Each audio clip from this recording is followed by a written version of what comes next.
प्राचीन समय की बात है। एक शहर में एक व्यक्ति रहता था जिसका नाम चंदन था। वह अपनी पत्नी और 2 लड़का और 2 लड़की के साथ रहता था और वह किसी छोटे मोटे प्लांट में काम किया करता था। चंदन और उनकी पत्नी खुशी खुशी अपना जीवन व्यतीत कर रहे थे। समय का चक्र बीत रहा था और उनके लड़का और लड़की बड़े होते जा रहे थे।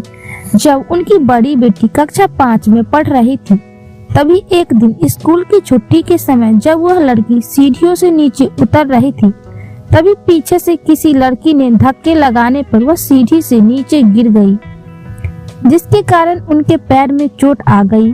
जब लड़की घर पर लंगड़ाती हुई आई तो उनके पिता ने पूछा क्या हुआ। तभी लड़की ने उन्हें पूरी बात बताई।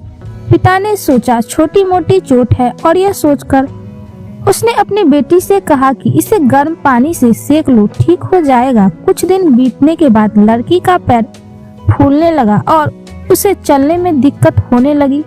तभी उसके पिता ने कुछ लोगों की बातें सुनकर किसी एक ओझा को ले आए, जबकि उसे कुछ नहीं आता था और वह पैर ठीक नहीं कर पाया।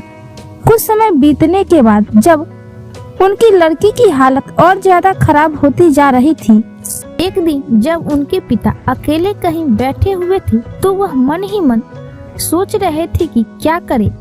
तभी सोचते सोचते उनके दिमाग में आया क्यों न डॉक्टर से दिखाया जाए। तभी दूसरे दिन वह अपनी लड़की को लेकर वहीं पास के अस्पताल में जाते हैं। डॉक्टर जब लड़की को देखता है तो लड़की के पिता से कहता है कि जल्द ही इनका ऑपरेशन करना होगा, क्योंकि इस लड़की के पैर में एक बहुत बड़ा घाव हो चुका है, जिसके कारण लड़की का पैर भी कटवाना पड़ सकता है। पिता डॉक्टर से पूछा कि क्या ऑपरेशन में कितने पैसे लगेंगे। तभी डॉक्टर कहता है 40,000 रुपए लगेंगे। पिता घबरा जाता है, लेकिन पैसे की तलाश में इधर से उधर जाने लगता है। इधर उधर भाग दौड़ करने के बाद पैसे की व्यवस्था कर लेता है और लड़की का ऑपरेशन हो जाता है। ऑपरेशन के बाद लड़की अपने घर आ जाती है, परंतु लड़की के पैर में कुछ सुधार न होने के कारण पिता चिंतित रहने लगता है।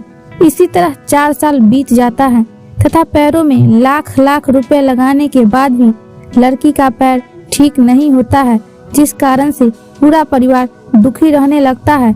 कुछ समय बीतने के बाद लड़की का विवाह हो गया और लड़की के जीवन में खुशहाली आ गई। पिता सोचता है कि अब सब कुछ ठीक हो गया है, संघर्षों का दौर खत्म हो गया, परंतु किस्मत को कुछ और ही मंजूर था। एक दिन जब वह बाजार जा रहा था, तभी पीछे से किसी ट्रक के द्वारा उनका एक्सीडेंट हो गया, जिसके कारण उनके सर में गंभीर चोट आई। चंदन 1 महीने तक बिस्तर पर ही रहा। 1 महीने के बाद ठीक होने पर वह सोचा कि अब सब कुछ ठीक हो जाएगा। तभी उनकी पत्नी का स्वास्थ्य खराब होने लगा और वह बीमार पड़ गई। यहाँ वहाँ छोटे डॉक्टरों को दिखाने के बाद तबीयत और बिगड़ गई, जिसके कारण उन्हें वाराणसी के BHU अस्पताल में ले जाना पड़ा। वहां जाकर पता चला कि उनकी पत्नी के पेट में गंभीर बीमारी हो गई है, परंतु चंदन को यह विश्वास था कि उनको पत्नी ठीक हो जाएगी और चंदन इसी विश्वास के साथ अपनी पत्नी को हमेशा वाराणसी के अस्पताल में ले जाने लगा। कुछ समय बीतने के बाद पत्नी की तबीयत में कुछ सुधार आने लगी।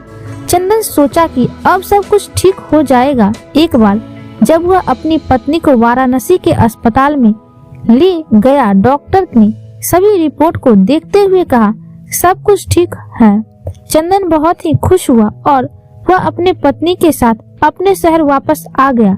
अगली सुबह सब कुछ ठीक था। चंदन का बड़ा और छोटा बेटा दोनों स्कूल चले गए और चंदन अपने काम पर चला गया। बड़ा बेटा स्कूल में सोच रहा था कि चलकर माँ से कुछ बातें करेंगे। तभी 11 बजे उसका मित्र आता है और कहता है कि चलो तुम्हारी माँ की तबीयत खराब हो गई है। बड़ा बेटा दौड़ता हुआ अपने घर की तरफ आता है। तब तक बहुत देर हो गई होती है, उनकी माँ की मृत्यु हो चुकी होती है। बेटा माँ को देखते हुए फूट फूट कर रोने लगता है और वह अपनी माँ का अंतिम संस्कार करता है। 1 साल तक पूरा परिवार दुखी ही रहता है। कुछ समय बीतने के बाद दुखों के बाद छठ आते हैं और चंदन अपने लड़का और लड़की के साथ सुखमय जीवन बिताने लगता है। आज उनका परिवार खुशी खुशी जीवन जी रहा है।